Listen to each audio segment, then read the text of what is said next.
પાટણના પૌરાણિક શ્રી બલિયા હનુમાનજી મંદિરે ભક્તિમય માહોલ વચ્ચે હનુમાન ચાલીસા પાઠ અને સુંદરકાંડનું આયોજન કરાયું। પાટણ શહેરમાં આવેલ પૌરાણિક શ્રી બલિયા હનુમાનજી મંદિર ખાતે દર શનિવારે ભક્તિ અને શ્રદ્ધાનો અનોખો માહોલ સર્જાય છે। મંદિરમાં સુંદરકાંડ પાઠ, હનુમાન ચાલીસાના પાઠ, ભજન કીર્તન તથા મહાપ્રસાદના ધાર્મિક કાર્યક્રમોનું ભવ્ય આયોજન કરવામાં આવે છે, જેમાં પાટણ સહિત દૂર દૂરથી મોટી સંખ્યામાં શ્રદ્ધાળુ ઉમટી પડે છે।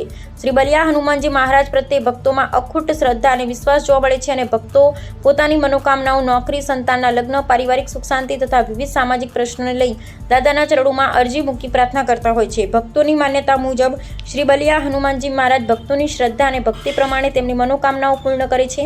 મંદિરના મોહન શ્રી વૈષ્ણવ હરિદાસજી મહારાજ ભક્તોની સેવા અને ધાર્મિક કાર્યમાં સતત નિષ્ઠાપૂર્વક જોડાયેલા છે। વિશેષ બાબત એ છે કે અહીં કોઈ પણ ભક્ત પાસેથી કોઈ પણ પ્રકારની રકમ લેવામાં આવતી નથી, માત્ર ભક્તોની અરજીઓ દાદાના ચરણોમાં મૂકી તેમની સુખ, સમૃદ્ધિ અને કલ્યાણ માટે પ્રાર્થના કરવામાં આવે છે। દર શનિવારે સાંજે 4 વાગ્યાથી રાત્રે 9 વાગ્યા સુધી ચાલતા ભજન, કીર્તન અને પાઠના કાર્યક્રમોમાં સેવકો પણ સુંદર સેવા આપી રહ્યા છે, ભક્તિભાવનું ઉત્તમ ઉદાહરણ પૂરું પાડી રહ્યા છે।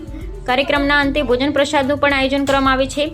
પાટણ ઉપરાંત બનાસકાંઠા, અમદાવાદ, સુરત સહિત વિવિધ શહેરોમાંથી ભક્તો અહીં દર્શનાર્થે આવી પોતાની અરજીઓ દાદાના ચરણોમાં અર્પણ કરે છે અને મનોકામનાઓ પૂર્ણ થતાં પ્રસાદનું આયોજન કરી આસ્થા વ્યક્ત કરે છે। પાટણના પવિત્ર ધામે આજે ભક્તિ, સેવા અને શ્રદ્ધાનું અનોખું કેન્દ્ર બની લોક આસ્થાનું પ્રતિકરૂપ ધારણ કર્યું છે। તસવીર અને અહેવાલ રાજુભાઈ ઠક્કર, પત્રકાર।